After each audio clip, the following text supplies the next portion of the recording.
Good morning guys, मैं Vrinda Sabu, Harda degree college assistant professor Harda. Good morning. आज हम हमारे इस वीडियो में प्रिंसिपल्स ऑफ मैनेजमेंट देखने जा रहे हैं। ठीक है, इसे हिंदी में कहा जाता है प्रबंध के सिद्धांत। So first I want to explain you in principle of management we are taking scientific management. Scientific management का मतलब होता है वैज्ञानिक प्रबंध। ठीक है, वैज्ञानिक प्रबंध जो था वो मिस्टर F.W. टेलर ने दिया था, that is Frederick Winslow Taylor. मैं इनका नाम फुल फॉर्म में इसलिए बता रही हूँ, कभी कभी ऑब्जेक्टिव्स में इनका फुल फॉर्म पूछा जाता है। इनका जो जन्म था वो 1856 में हुआ था। ओके, तो अब देखते हैं सबसे पहले मैनेजमेंट होता क्या है। मैनेजमेंट को हिंदी में प्रबंध कहा जाता है। First I want to explain you the definition of management, what exactly management is.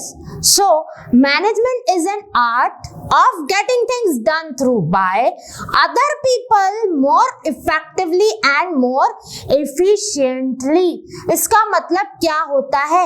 Management is an art. Management is an art मतलब प्रबंध एक कला है। ठीक है, कैसी कला? तो दूसरों से उनकी पूरी क्षमता पूर्वक जितनी भी उनमें कलाएं हैं, जितनी भी उनमें क्षमता है, जितनी भी स्किल्स है, उनकी पूरी क्षमता पूर्वक उनसे कार्य करवाने की एक कला होती है प्रबंध, मतलब कि मैनेजमेंट। ठीक है, और इसी मैनेजमेंट को आगे बढ़ाते हुए हम जब कोई चीज करते हैं तो उनके रूल्स एंड रेगुलेशंस हमें फॉलो करने पड़ते हैं। अगर रूल्स एंड रेगुलेशंस वहां नहीं हुए तो जो है हमें उस चीज को आगे करने में डिसिप्लिन नहीं रहता है और वो चीजें सब मतलब डिस्टर्ब हो जाती हैं, डिस्ट्रैक्ट हो जाती हैं। दैट्स व्हाई जो रूल्स एंड रेगुलेशन की मैं बात कर रही हूँ उसे मैनेजमेंट की भाषा में प्रिंसिपल्स बोला गया, मतलब कि प्रबंध के सिद्धांत बोला गया। ठीक है, और ये जो हम साइंटिफिक मैनेजमेंट की बात यहाँ पे कर रहे हैं, वैज्ञानिक प्रबंध की बात कर रहे हैं, ये F.W. टेलर ने दिया था और F.W. टेलर को सबसे पहला मैनेजमेंट कंसल्टेंट माना गया, इसीलिए उन्हें फादर ऑफ साइंटिफिक मैनेजमेंट भी कहा जाता है। आई बात समझ में? तो अब टेलर के मैकेनिज्म और प्रिंसिपल्स ऑफ साइंटिफिक मैनेजमेंट हम लोग देखने जा रहे थे कि एग्जैक्टली टेलर ने क्या बोला कि मैनेजमेंट करने के लिए हमें करना क्या चाहिए। अभी हमें एक बिजनेस अथॉरिटी के पॉइंट ऑफ व्यू से सोचना है कि हमें क्या क्या चीजें करनी है फॉर डूइंग अ मैनेजमेंट प्रबंध। मतलब टोटल बात क्या हो रही है कि बिजनेस में मैनेजमेंट किस प्रकार से किया जाता है। वैसे तो हमारा जो मैनेजमेंट है वो हमारे घर से लेके तो जहाँ हम अंतिम राह पर चलते जा रहे हैं वहां तक चलता रहता है, पर अभी हम किस पॉइंट ऑफ व्यू की बात कर रहे हैं? बिजनेस पॉइंट ऑफ व्यू की बात कर रहे हैं, व्यापार पॉइंट ऑफ व्यू की बात कर रहे हैं। ठीक है, तो सबसे पहला है म्यूचुअल कोऑपरेशन और मेंटल रिवॉल्यूशन।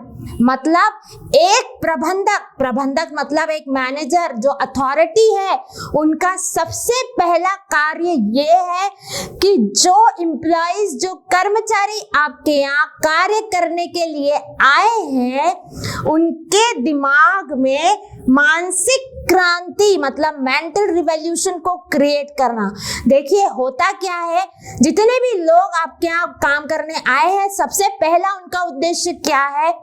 पैसा कमाना, रुपीस अर्न करना, राइट? ठीक है, वो एंटर हो चुके हैं आपके ऑर्गेनाइजेशन में, आपके संगठन में। अब आपका ये कार्य है कि उनके मन में म्यूचुअल कोऑपरेशन की भावना को क्रिएट करना।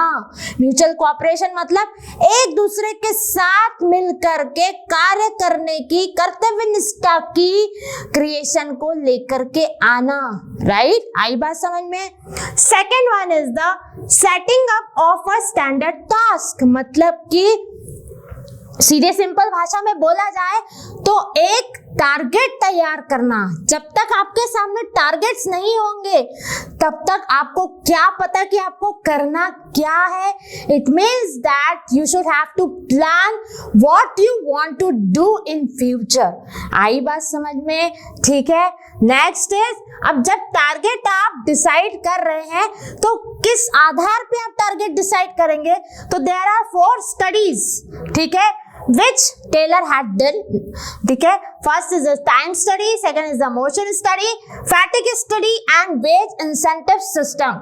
टेलर का ऐसा मानना है कि टाइम स्टडी उन्होंने करी, इस आधार पे करी कि जो भी हम स्लॉट्स रहते हैं हमारे काम करने के, कि जैसे अगर हम 8 घंटे के स्लॉट में काम कर रहे हैं, 4 घंटे के स्लॉट में काम कर रहे हैं, 2 घंटे कर रहे हैं, 1 घंटे, मतलब जो काम हम इतने देर के लिए कर रहे हैं वो किस आधार पे कर रहे हैं? तो टेलर ने वो स्टडी करी और उस आधार पे बताया कि इतने घंटे में इतना काम हम कर सकते हैं, ठीक है। उस आधार पे हमको हमारा जो है स्टैंडर्ड टास्क डिसाइड करना पड़ता है।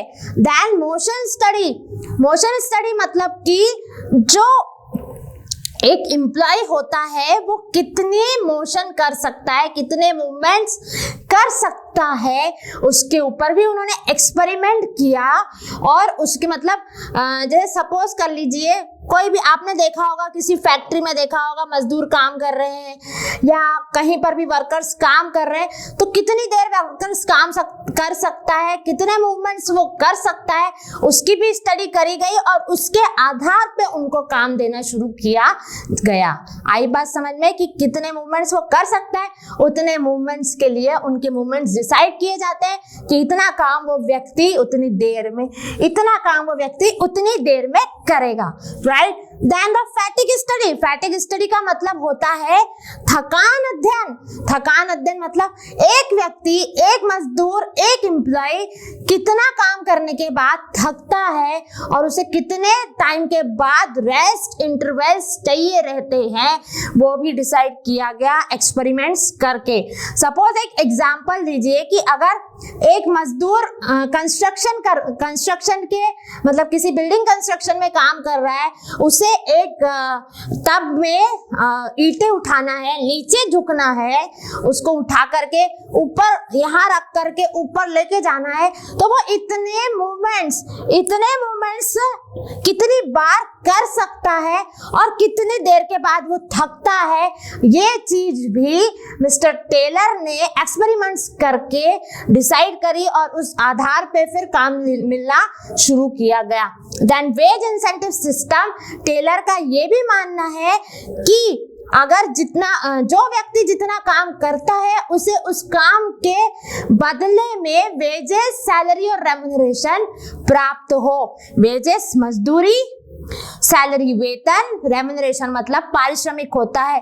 जिस हिसाब से उस व्यक्ति की पोस्ट है, काम है, टाइम है, उस हिसाब से उसे पैसा प्राप्त हो, सीधी सिंपल भाषा में। Next is the scientific selection and training of workers. The most important point of mister F.W. Taylor, he is saying that choose the right person at right job at right time at right place। मतलब ये होता है सही समय पर सही व्यक्ति को सही काम के लिए चुना जाए, सही समय पर चुना जाए। आई बात समझ में? तो साइंटिफिक सिलेक्शन किया जाए और उन्हें उस हिसाब से ट्रेनिंग प्रोवाइड की जाए, राइट। आई बात समझ में? सपोज करिए जैसे training, why training will give, होता ऐसा है बच्चों की, जैसे हम कोई चीज की पढ़ाई करके किसी ऑर्गेनाइजेशन में काम करने जाते हैं तो हमारे पास अभी थ्योरेटिकल नॉलेज होता है, तो उस थ्योरेटिकल नॉलेज को प्रैक्टिकल बनाने के लिए हमें एक सॉर्ट ऑफ ट्रेनिंग, एक प्रशिक्षण की आवश्यकता होती है। वो उन टेलर के हिसाब से उन एम्प्लॉयज को देना बहुत ही आवश्यक होता है, right. Next is standardisation of material, tools and routine. मतलब कि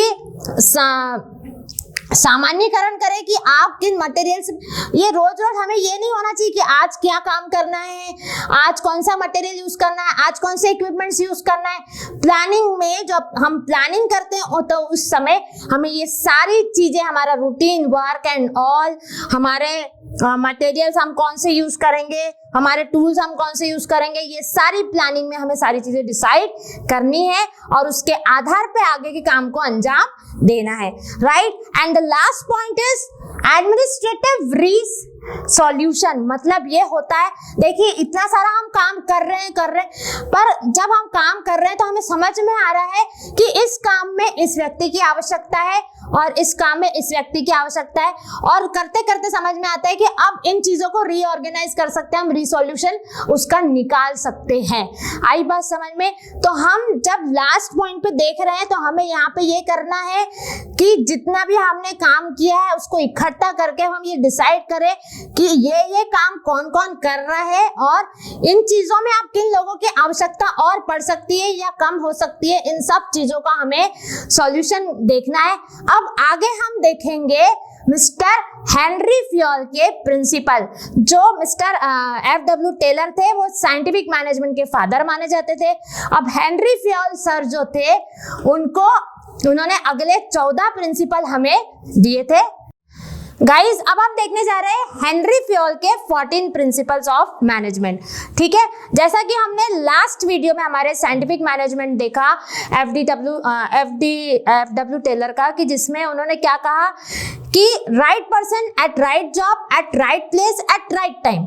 उसी को आगे बढ़ाते हुए हेनरी फ्योल ने कुछ अलग तरीके से उन चीजों को एक्सप्लेन किया है कि प्रॉपर मैनेजमेंट अगर हमें करना है तो किन किन चीजों को हमें फॉलो करना चाहिए। तो सबसे पहला प्रिंसिपल ये दिया कि division of work. Okay students, अगर ये मतलब हमें कोई काम करना है तो सबसे पहले हमें उन काम को इकट्ठा करना पड़ता है। ठीक है, आई बात समझ में? कितने काम करना है, उन कामों में क्या क्या चीजें हमें करना है, ये सारी चीजें हमें डिसाइड करनी है। उसके बाद उस काम को डिवाइड करना है और फिर उस काम को हमें करना है। तो the rule is divide the work and do the work. मतलब जितने भी लोग हमारे ऑर्गेनाइजेशन में है सबको मिलजुल कर उस काम को रिजल्ट तक पहुंचाना होता है। Okay, second one is authority and responsibility. बच्चों हमने देखा है कि there are 3 levels of management. ठीक है, which are they? Top, middle and bottom. ठीक है, टॉप मतलब उच्च स्तर, मिडल मतलब मध्यम स्तर एंड बॉटम मतलब निम्न स्तर। ठीक है, तो अथॉरिटी का मतलब होता है पावर और रिस्पॉन्सिबिलिटी का मतलब होता है उत्तरदायित्व। तो जो अथॉरिटी होती है, as we are talking about the levels of management, तो जो अथॉरिटी होती है वो टॉप से मिडल एंड मिडल से बॉटम की ओर जाती है। मतलब कि जो अधिकार होते हैं वो ऊपर से नीचे, जो टॉप अथॉरिटी होती है वो मिडल अथॉरिटी को अपने अधिकार बांटती है, देती है, विभाजित करती है, और मिडिल अथॉरिटी बॉटम अथॉरिटीज को देती है। अब जो ऊपर से नीचे अथॉरिटी आ रही है तो वो नीचे वालों की क्या बन जाती है? रिस्पॉन्सिबिलिटी बन जाती है। तो अब नीचे वालों का ये उत्तरदायित्व होता है कि जितने काम दिए गए हैं उनको रिजल्ट तक पहुंचा के वापस ऊपर रिजल्ट और रिपोर्ट प्रोवाइड करना। तो अथॉरिटी प्लस रिस्पॉन्सिबिलिटी, जो रिजल्ट आता है उसे कहा जाता है अकाउंटेबिलिटी। आई बात समझ में? तो ये रूल भी हमें फॉलो करना होता है when we are doing a management. Next is the discipline. The most important principle of management is discipline, मतलब अनुशासन।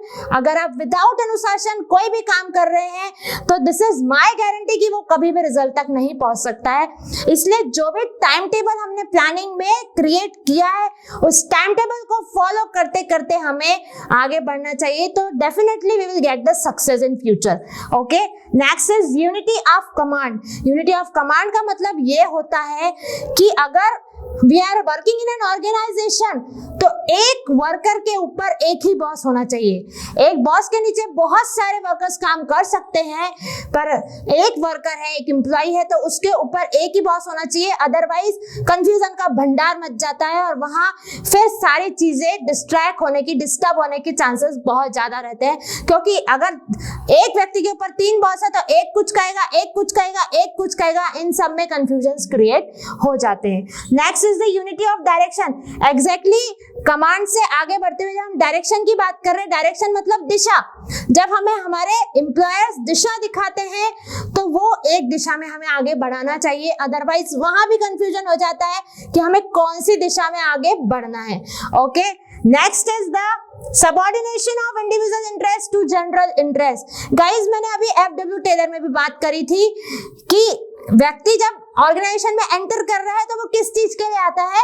ऑब्वियसली पैसा कमाने के लिए आता है, प्रॉफिट अर्न करने के लिए आता है। तो जब यहाँ हम बात कर रहे हैं subordination of individual interest, individual interest मतलब जो हमारा मेन उद्देश्य है पैसा कमाने का। एक बार जब हम ऑर्गेनाइजेशन में एंटर हो गए तो अब हमारा मेन उद्देश्य क्या है कि हमें जो है ऑर्गेनाइजेशन के प्रॉफिट के लिए काम करना है। थोड़ा सा दिमाग अगर हम लगाएं, ऑर्गेनाइजेशन के लिए प्रॉफिट के लिए अगर हम काम करेंगे तो हमें खुद को भी तो प्रॉफिट होगा। इसीलिए subordination of individual interest to general interest. जब आपने कदम रखा है तो आप जनरल इंटरेस्ट लेकर के कदम रख रहे हैं अंदर ऑर्गेनाइजेशन में, और जब आप अंदर जा चुके हो तो अब वो आपका खुद का इंटरेस्ट नहीं बचा है, आप ऑर्गेनाइजेशन के इंटरेस्ट के लिए काम कर रहे हो। ठीक है, next is the remuneration of employees. वही जो बात हमने अभी एफडब्ल्यू टेलर में करी थी कि जितना व्यक्ति जितना काम करता है, जिस हिसाब से करता है, उसको उसका पारिश्रमिक उस हिसाब से मिलना चाहिए, तभी वो आगे कार्य करने के लिए मोटिवेट होता है, अभिप्रेरित होता है। Next is the centralisation and decentralisation. Centralisation का मतलब होता है केंद्रीकरण और डिसेंट्रलाइजेशन का मतलब होता है विकेंद्रीकरण। अब केंद्रीकरण विकेंद्रीकरण होता क्या है? सेंट्रलाइजेशन का मतलब होता है powers in a few hand, मतलब कुछ ही लोगों के हाथ में अधिकार का होना। जब ऐसा होता है, कुछ ही लोगों के हाथ में जब अधिकार होते हैं तो बड़ा ही मतलब छोटे ऑर्गेनाइजेशन जब है तो वो चीज फॉलो होना डिफिकल्ट नहीं होती है, पर जब बहुत सारे लोगों के बहुत सारा बड़ा ऑर्गेनाइजेशन है तो कुछ ही लोगों के हाथ में अधिकार होते हैं, तो वो काम को बांटना, उनसे वापस रिपोर्ट लेना, वो सिस्टम बहुत बड़ा हो जाता है और उसमें बहुत समय लग जाता है। इसलिए जैसे जैसे ऑर्गेनाइजेशन बढ़ता जाता है तो आपको सेंट्रलाइजेशन की प्रोसेस को आगे बढ़ाते हुए डिसेंट्रलाइजेशन करना चाहिए, विकेंद्रीकरण मतलब पावर्स को बांटना चाहिए, डिपार्टमेंटलाइजेशन करना चाहिए, अलग अलग डिपार्टमेंट्स बना करके उनके कार्यभार उन्हें सौंपना चाहिए। जैसे सपोज कर लीजिए हमने बना दिया marketing department, finance department, HR department अलग अलग बना दिया, सबके मैनेजर्स बना दिए और वो मैनेजर्स उन डिपार्टमेंट्स का सारा काम देखते हैं और हमें ऊपर अपर अथॉरिटी को आकर के रिपोर्ट करते हैं। Next is the scalar chain. Scalar chain मतलब ये एक कम्युनिकेशन का माध्यम होता है, मतलब all the levels of management के बीच में। ठीक है, कैसे चलता है वो? जैसे सपोज कर लो कुछ चीज कम्युनिकेट करना है, पहुंचानी है, तो ए बी को कम्युनिकेट करता है, बी सी को, इस तरीके से यहाँ तक कम्युनिकेट होती है ये चीज। ठीक है, बट कभी ऐसा होता है कि ए को डायरेक्टली काम अगर ई से है तो वो डायरेक्टली भी इनसे कम्युनिकेट कर सकता है। इसे एक गैंग प्लान कहा जाता है, इस जो कॉन्सेप्ट को गैंग प्लान कहा जाता है उसके थ्रू कर सकते हैं। और अगर वो सभी तक पहुंचाना है तो हम स्केलर चेन का उपयोग कर सकते हैं। तो इसमें क्या होता है, कोई भी व्यक्ति स्किप होने से बच जाता है। हो सकता है कि हमने रैंडमली कोई खबर पहुंचा दी, नोटिस दे दिया, पर उसमें हो सकता है कि कुछ लोग उसमें बच जाए, तो वहां वो चीज का नुकसान होने की संभावनाएं रहती है। Next is the order. Order का मतलब होता है स्टेप बाय स्टेप, हमें जो भी काम करना है स्टेप बाय स्टेप करना है। जैसा कि हमने प्लानिंग करी थी, उसमें हमने ब्लूप्रिंट बनाया था स्टेप बाय स्टेप का, तो वो चीजों को हमें लाइन से करना है, ऑर्डर में करना है, ताकि कोई भी चीज उसमें से हम भूले ना। Next is the equity. Equity मतलब ये होता है कि हमें सबको एक साथ लेकर के चलना है, किसी में भी भेदभाव की भावना नहीं होना चाहिए।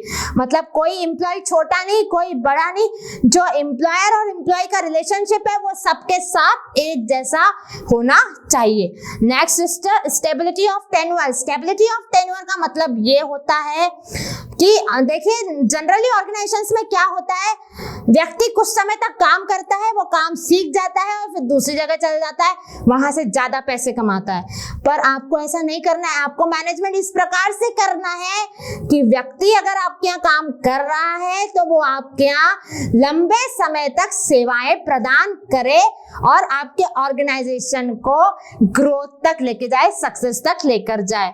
Next is the initiative. Initiative का मतलब होता है बच्चों पहल करना। नॉर्मली हम लोग क्या करते हैं पता है, अगर हमें किसी से पूछा कि ये काम कौन करेगा तो हम सबसे पहले पीछे होते हैं, राइट? ऐसा नहीं करना है। If we want to become a best manager तो हमारा काम ये है कि अगर कोई व्यक्ति हमें इनिशिएटिव लेने के लिए बोल रहा है तो हमें सबसे पहले आकर के बोलना है yes I will do it, that is the leadership quality of yours, right? ठीक है। And the last one is the Spirit the corps. इसका मतलब होता है एकता की भावना। अब अगर हम मैनेजमेंट करना चाहते हैं तो जैसा कि हमने ऊपर भी कहा कि हमारे मन में कोई सा भेदभाव नहीं होना चाहिए, हमें सबको एक साथ लेकर के चलना है, इसलिए हमारे मन में एस्पिरिट द कॉर्प्स होना चाहिए और मतलब एकता की भावना होना चाहिए, जिससे कि हम एक साथ सबके साथ एक जैसा बिहेवियर कर सके और एक साथ एक जैसी सक्सेस भी हमें मिल सके। इस प्रकार हमने FW टेलर और हेनरी फ्योल के प्रिंसिपल्स यहाँ पर देखे। Thank you students.